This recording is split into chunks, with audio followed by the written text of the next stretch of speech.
அனைவருக்கும் வணக்கம். நான் உங்கள் கிருஷ்ணா. வெள்ளிங்கிரி பயணம் 2026 பிப்ரவரி மாதம் 1ஆம் தேதி நம்ம வெள்ளிங்கிரி பயணம் செஞ்சோம். இந்த வீடியோ முழுக்க வெள்ளிங்கிரியோட முழு அப்டேட் இருக்கும். முழுக்க இந்த வீடியோ பார்த்தீங்கன்னா நீங்கள் என்னென்னலாம் கொண்டு போகணும், எதெல்லாம் கொண்டு போகக்கூடாது, உங்களுடைய பாதுகாப்பு சம்மந்தப்பட்ட முழு வீடியோவை தான் இதை நான் பதிவிடுறேன். வெள்ளிங்கிரி மலையோட வரலாறாக இருக்கட்டும், வெள்ளிங்கிரி மலை மொத்தம் எத்தனை மலைத்தொடர்கள், அதனுடைய கிலோமீட்டர், இது எல்லாமே நிறைய சேனலில் சொல்லியிருப்பாங்க. ஆனால் நம்ம சேனலில் நாம் சொல்ல போகிறது அது கிடையாதுங்க. முழுக்க உங்களுடைய பாதுகாப்பு, நம்ம எப்படிலாம் வெள்ளிங்கிரி மலையை பயணம் மேற்கொண்டால் நமக்கு ரொம்ப ஈஸியாக இருக்கும் அப்படிங்கிற ஒரு காணொலி தான். இப்போ பார்த்தீங்கன்னா வெள்ளிங்கிரிக்கு நீங்கள் வரும்போது எப்பயுமே பார்த்தீங்கன்னா கோயம்புத்தூர்லேருந்து தாங்க நீங்கள் வந்தாகணும். அதனால் நீங்கள் கோயம்புத்தூர் வந்துட்டிங்கன்னா அதிகாலை 4 மணிலேருந்து வெள்ளிங்கிரிக்கு பஸ் இருக்குது. அதே மாதிரி ஈஷாக்கும் பஸ் இருக்குது. இந்த 2 பஸ்ஸில் நீங்கள் எந்த பஸ்ஸில் வேணாலும் ஏறலாம். நீங்கள் ஈஷா பஸ் ஏறினீங்கன்னா ஈஷாவிலிருந்து வெள்ளிங்கிரிக்கு ஆட்டோவுக்கு 30 ரூபா. அதே மாதிரி ஈஷாவிலிருந்து பூண்டிக்கு பஸ் இருக்குது. அதே மாதிரி கோயம்புத்தூர் பஸ் ஸ்டாண்ட்லேருந்து பார்த்தீங்கன்னா டைரெக்டாகவே வெள்ளிங்கிரி ஆண்டவருக்கு பஸ் இருக்குது. இந்த 2 பஸ்ஸில் நீங்கள் எது வேணாலும் ஏறிக்கலாம். ஒருவேளை நீங்கள் ஈஷாவுக்கு வந்துட்டீங்கன்னா உங்களுக்கு ஈஷாவிலேயே ரெஸ்ட் ரூம் இருக்குது, சாப்பாடு இருக்குது. அதனால் நீங்கள் ஈஷாவிலேயே ரெஸ்ட் ரூமை யூஸ் பண்ணிக்கலாம். ரொம்பவும் சுத்தமாக இருக்கும். ஈஷாவிலேயே நீங்கள் நல்லா சாப்பிட்றலாம். அதுக்கப்புறம் நீங்கள் அங்கிருந்து ஒரு ஆட்டோ ஏறி நீங்கள் வெள்ளிங்கிரி மலைக்கு நீங்கள் வந்துட்டிங்கன்னா நீங்கள் ஸ்ட்ரெயிட்டாக நீங்கள் மலை அடிவாரத்துலேருந்தே பயணம் மேற்கொண்டுக்கலாம். இது பார்த்தீங்கன்னா உங்களுடைய விருப்பம், உங்களுடைய டைமிங்கு தகுந்த மாதிரி இது வேறுபாடு ஏற்படுங்க. எதனால் நான் சொல்ல வரேன்னா, நீங்கள் அதிகாலை 4 மணிக்கு வரும்போது ஈஷா பஸ்ஸு ஏறிக்குவாங்க, சரிங்களா? வெள்ளிங்கிரி பஸ் வர வரைக்கும் தயவு செஞ்சு யாரும் வெயிட் பண்ணாதீங்க. அப்படி வெயிட் பண்ணிங்கன்னா உங்களுடைய டைம் தான் வேஸ்ட் ஆகும். ரொம்ப டயர்டாகிடுவீங்க காலையில் பஸ் ஸ்டாண்டில் நின்று. அதனால் நான் சொல்கிறேன், 2 பஸ்ஸில் நீங்கள் எதில் ஏறினாலுமே சந்தோஷம் தாங்க. சரி, ஓகேங்க. நம்ம வெள்ளிங்கிரி மலைக்கு அடிவாரம் வந்த உடனே நீங்கள் முதல்ல பண்ண வேண்டியது, எக்காரணத்துக்கு கொண்டும் பழைய மூங்கிலை நீங்கள் யூஸ் பண்ணாதீங்க. வெள்ளிங்கிரி ஆண்டவருக்காக உங்கள் வாழ்க்கையில் நீங்கள் ஒரு பொருள் மலை அடிவாரத்தில் வாங்கணும் அப்படின்னா அது மூங்கில் அப்படின்னு கூட சொல்லலாம். அதே மாதிரி அந்த மூங்கில் பார்த்தீங்கன்னா 30 ரூபா. நீங்கள் மூங்கில் வாங்கிட்டு தான் நீங்கள் மலை எக்காரணத்துக்கு கொண்டுமே ஏறணும். மூங்கில் இல்லாமல் தயவு செஞ்சு நான் சொல்கிறேன் மலை பயணம் நீங்கள் மேற்கொள்ளவே கூடாது. அதே மாதிரி அங்கே வெள்ளிங்கிரி மலையை ஏறிட்டு ஒரு சிலர் பார்த்தீங்கன்னா மூங்கிலை கீழே போட்டிருப்பாங்க. அந்த மூங்கிலை நீங்கள் யூஸ் பண்ணலாமா அப்படிங்கிறது அது உங்களுடைய விருப்பங்க. ஆனால் நீங்கள் புதுசாக ஒரு மூங்கிலை வாங்கிட்டு நீங்கள் மலை ஏறும் போது உங்கள் மனசுக்கு ரொம்ப சந்தோஷமாக இருக்கும். அந்த மூங்கிலை நம்மளுடைய வீட்டில் கொண்டு நீங்கள் வச்சிங்கன்னா அது உங்களுக்கு மிகப்பெரிய ஒரு மோட்டிவேஷனாக இருக்கும். அதை பார்க்கும்போது ஒரு தன்னம்பிக்கை அந்த மாதிரிலாம் தாராளமாக வருங்க. ஸோ முடிஞ்ச அளவுக்கு எப்பயுமே நாம் வெள்ளிங்கிரி மலையை ஏறும்போது மூங்கிலை கொண்டு போயிட்டு வீட்டுக்கு கொண்டு வரணும். அதுதான் நம்மளுடைய பாரம்பரியம். சரிங்க, இப்போது நாம் முதல் மலை வெள்ளை விநாயகர் மலைன்னு சொல்லுவாங்க, வெள்ளி விநாயகர் மலைன்னு சொல்லுவாங்க. வெள்ளிங்கிரியில் அனைத்து பக்தர்களுக்குமே கீழே ஒரு டோக்கன் கொடுப்பாங்க. அதே மாதிரி முடிஞ்ச அளவுக்கு பிளாஸ்டிக் பொருட்களை யூஸ் பண்ணாதீங்க. எதனால் நான் சொல்ல வரேன்னா, வெள்ளிங்கிரி மலைங்கிறது ரொம்பவும் புனிதமானது. அதே மாதிரி வெள்ளிங்கிரி மலையை பொறுத்தவரை ஏற டைமிங்னு ஒன்று இருக்குது. நீங்கள் இரவு நேரத்தில் எப்போ வேண்டுமானாலும் ஏறலாம். ஆனால் குளிருங்கிறது கடுமையாக இருக்கும். அதற்கு தகுந்த உடைகளை போட்டுக்குவாங்க. நீங்கள் பகல் நேரத்தில் ஏறுற மாதிரி இருந்துச்சுன்னா காலையில் 6 மணிலிருந்து சரியாக 9 மணி வரைக்கும் மட்டும்தான் நீங்கள் ஏறணும். எதனால் நான் சொல்ல வரேன்னா, 10, 11, 12, 1, 2, 3 இந்த சமயங்களில் 3வது மலை, 4வது மலை, 5வது மலை, இந்த 3 மலைகளுமே வெள்ளிங்கிரியில் கடுமையான வெயில் இருக்கும். 3வது மலையாக இருக்கட்டும், 4வது மலையை நீங்கள் தாண்டும் போதெல்லாம் மேலே ஒரு மரம் கூட இருக்காது. உங்கள் காலுங்கிறது அப்படி சுடும், காலே கொப்பளம் போட்டுரும். ஸோ முடிஞ்ச அளவுக்கு டைமிங்கை பார்த்து வச்சுக்கோங்க. 9 மணிக்குள்ளார காலையில் நீங்கள் ஏறி இருக்கணும், சரிங்களா? அதுக்கப்புறம் பார்த்தீங்கன்னா 11 மணிக்கு நீங்கள் தயவு செஞ்சு வெள்ளிங்கிரி மலையை அதிகாலையில் நான் சொல்ல வருது என்னென்னா, காலையில் நேரத்தில் நீங்கள் ஏறாதீங்க. வெயில் ரொம்பவே அதிகமாக இருக்கும். ஒருவேளை கிளைமேட் நல்லா இருந்தால் நீங்கள் தாராளமாக ஏறலாம். ஒரு உதாரணத்துக்காக மட்டும்தான் நான் சொல்கிறேன். அதே மாதிரி வெள்ளிங்கிரி மலையை பொறுத்தவரை ப்ரோ நாங்கள் செப்பல் போட்டு வரலாமா, ஷூ போட்டு வரலாமான்னா தாராளமாக நீங்கள் போட்டு வரலாம். அதற்கு அனுமதி உண்டு. ஆனால் நீங்கள் செப்பல் போட்டு ஏறும்போது உங்கள் செப்பல் பிஞ்சிருச்சுன்னா மறுபடியும் அதை நீங்கள் கீழே கொண்டு போட்டுருங்க தயவு செஞ்சு. அதே மாதிரி தான் ஷூக்குமே முடிஞ்ச அளவுக்கு வெறுங்காலில் ஏற முயற்சி பண்ணுங்கள். எதனால் நான் சொல்கிறேன்னா, அந்த மூலிகையாக இருக்கட்டும், அங்கே இருக்கக்கூடிய மண் வளங்கள், இது எல்லாமே பார்த்திங்கன்னா ஒவ்வொரு மெடிசன். அதெல்லாம் நீங்கள் காலில் மிதித்து ஏறும் போது அது பார்த்திங்கன்னா ஒரு சிறந்த மருத்துவ குணத்திற்கு சமம். அது பார்த்திங்கன்னா ரொம்ப ஒரு பெரிய வரலாறு அதற்கு இருக்குது. இருந்தாலும் ஒரு உதாரணத்துக்காக நான் சொல்கிறேன், முடிஞ்சவங்க செப்பல் இல்லாமல் ஏறுங்க. முடியாதவங்க செப்பல் போட்டு ஏறுங்க, அதுவும் உங்களுடைய விருப்பம் மட்டும்தாங்க. சரிங்க, வெள்ளை விநாயகர் மலையை ஏறும்போது மனசில் ரொம்ப ரொம்ப பொறுமைங்கிறது வேணும். எதனால் நான் சொல்ல வரேன்னா, முதல் மலையை நீங்கள் ஏறும்போது ரொம்ப சோர்வு நீங்கள் அடைஞ்சிட்டிங்கன்னா அடுத்து வரக்கூடிய 2வது மலையை கண்டிப்பாக உங்களால் ஏற முடியாது. உங்களுடைய செல்ஃப் கான்ஃபிடன்ஸுங்கிறது இந்த இடத்துல ரொம்ப ரொம்ப முக்கியம். உடல் ரொம்ப வெயிட்டாக இருந்தாலும் சரி, உங்களுக்கு ஹார்ட் அட்டாக்காக இருந்தாலும் சரி, அல்லது உடல் தகுதி இல்லைன்னு சொல்லி உங்களுக்கு தெரியும், ஃப்ரெண்ட்ஸுங்க கூப்பிட்றாங்க, என்னுடைய நண்பர்கள் போகிறாங்க, அவங்க என்னை பார்த்துக்குவாங்க, அவங்க என்னை கூட்டு வந்துடுவாங்க அப்படின்னு சொல்லி தயவு செஞ்சு மட்டும் நீங்கள் வெள்ளிங்கிரி மலையில் பயணம்ங்கிறது பண்ணவே கூடாது. எதனாலனா இது ஒன்றும் சபரிமலையோ அல்லது மற்ற மலைகளோ கிடையாதுங்க. வெள்ளிங்கிரி மலையை பொறுத்தவரை அவங்க உடம்பை தூக்கிக்கிட்டு நடக்கிறதே மிகப்பெரிய ஒரு வேலை அப்படின்னு கூட நான் சொல்லுவேன்.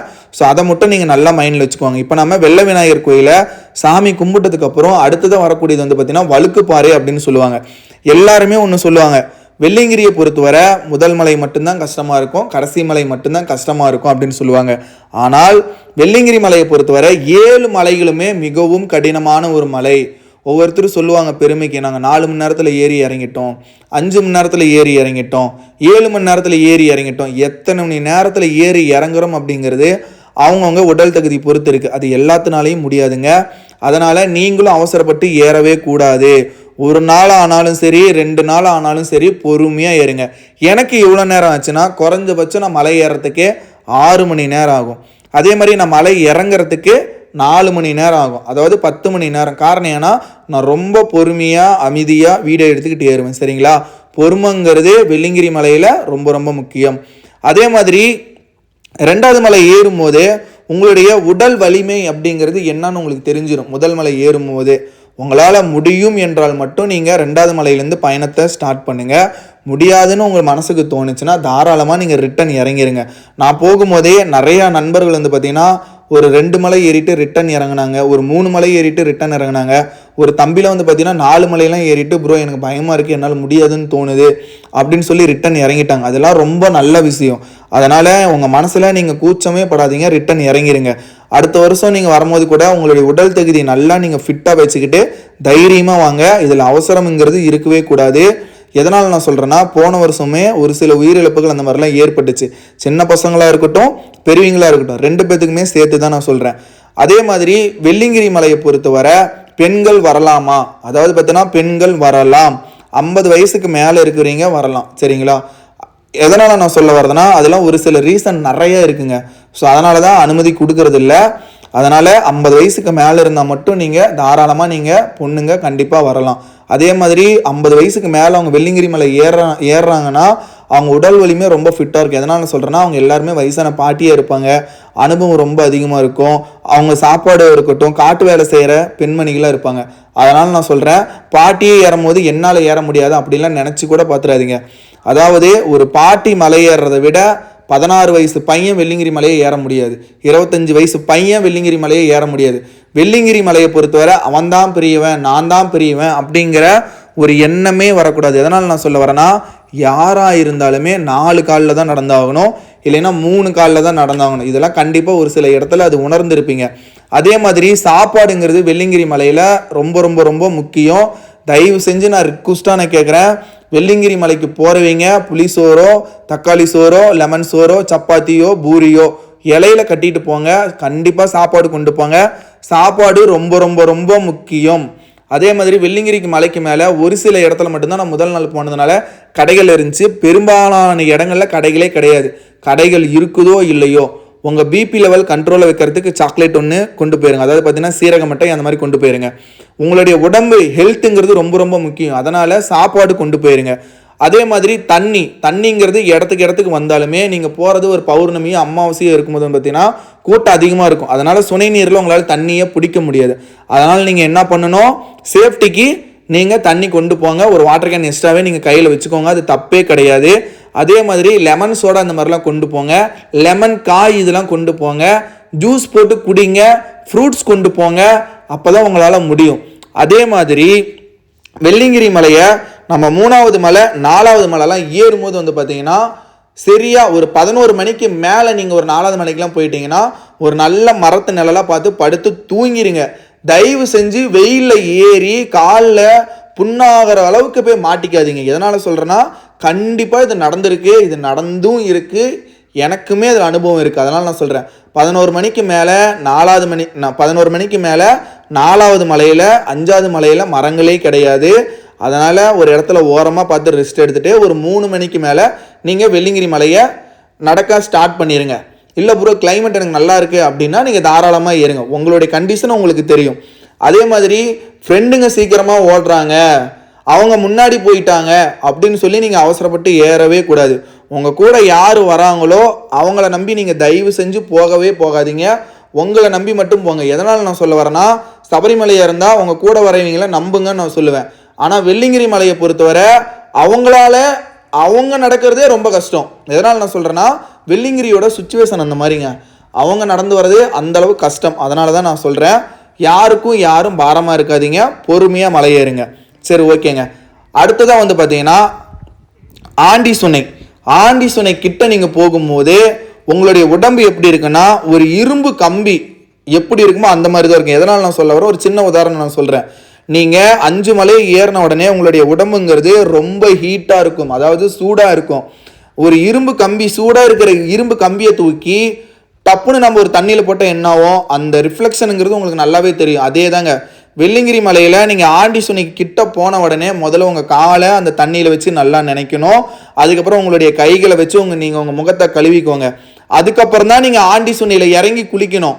நீங்கள் நம்ம வீட்லேயோ நம்ம கிணத்துலையோ குளிக்கிற மாதிரி, ஸ்விம்மிங் பூலில் குளிக்கிற மாதிரி எகிரி நீங்கள் குதிச்சிட்டிங்கன்னா, ஒரு இரும்பு கம்பியை எடுத்து நீங்கள் தண்ணியில் போட்டால் எப்படி இருக்குமோ அந்த மாதிரி தான் உங்களுடைய உடம்பு இருக்கும். நெஞ்சு எல்லாமே அடைச்சிக்கும், மூச்சு விட முடியாது, டக்குன்னு உங்களால் என்ன நடந்துச்சுன்னு அந்த இடத்துல தெரியாது. ஏன்னா நீங்கள் 5000 அடி உயரத்தில் ஆண்டி சுனையில் குளிக்கிறீங்க, அப்போ அந்த தண்ணி எவ்வளோ கூலிங்காக இருக்கும். அதனால் நான் சொல்கிறேன், பார்த்து ரொம்ப பத்திரம். ஆண்டி சொன்னையில் நான் போகும்போதெல்லாம் அது நடந்திருக்கு.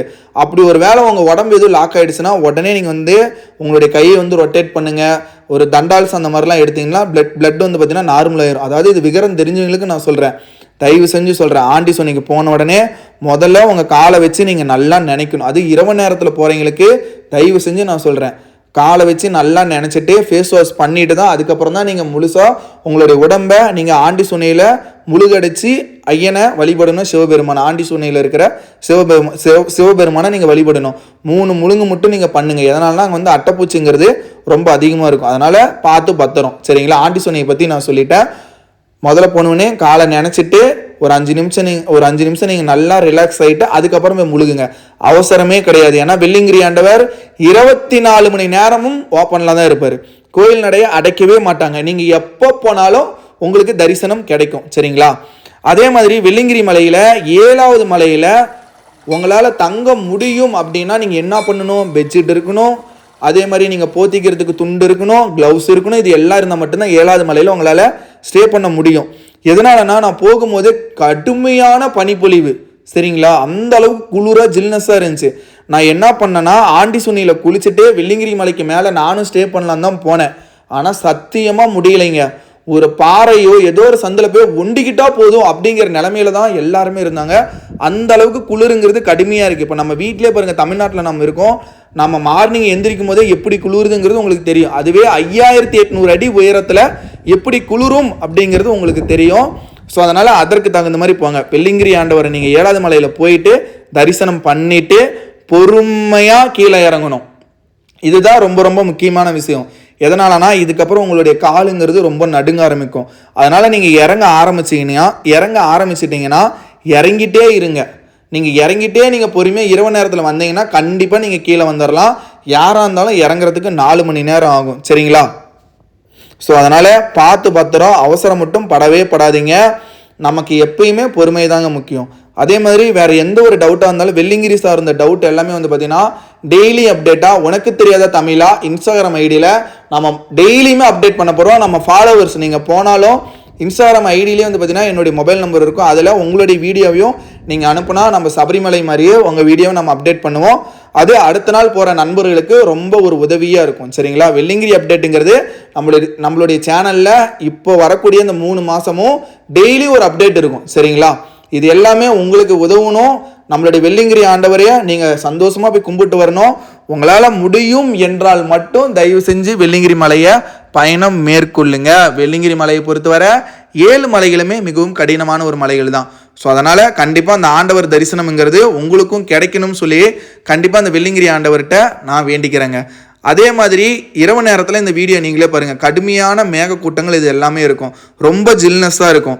ஸோ அதனால் நான் திரும்ப நான் சொல்கிறேன், சாப்பாடு, சாக்லேட்டு, பெட்ஷீட்டு இது 3 இருந்தால் மட்டும்தான் நீங்கள் வெள்ளிங்கிரி மலையை ஏறணும். சரிங்களா? இதை மட்டும் எக்காரணம் கொண்டு மறந்துடாதீங்க. அடுத்தது வெயில் நேரத்தை பற்றி நான் சொல்லிட்டேன், இரவு நேரத்தை பற்றி நான் சொல்லிட்டேன், என்னென்ன கொண்டு போகணும் என்னென்ன கொண்டு போகக்கூடாது அப்படிங்கிறது இன்ஸ்டாகிராமில் நம்ம டெய்லியும் அப்டேட் பண்ணிகிட்ருக்கோம். ஸோ பேசிக்கான ஒரு விஷயத்தை மட்டும்தான் நான் சொல்லியிருக்கேன். இதெல்லாம் ரொம்ப ஒரு அடிப்படையான ஒரு விஷயம். ஸோ அதை மட்டும் நான் பேசிக்காக நான் சொல்லியிருக்கேன். வேறு எந்த ஒரு டவுட் உங்களுக்கு இருந்தாலும் சரி மறக்காமல் கீழே கமெண்ட் பண்ணுங்கள். முடிஞ்சால் இந்த வீடியோவை உங்கள் நண்பர்களுக்கும் நீங்கள் ஷேர் பண்ணுங்கள். எதனால் நான் சொல்ல வரேன்னா, நீங்கள் ஷேர் பண்ணும்போது தெரியாதவங்களும் தெரிஞ்சுப்பாங்க, அவங்களுக்கும் இது ஒரு உதவியாக இருக்குங்க. ஸோ அதனால் பார்த்து பத்திரமா வெள்ளிங்கிரி ஆண்டவரை தரிசனம் பண்ணிட்டு வாங்க. நன்றி, வணக்கம். நான் உங்கள் கிருஷ்ணா.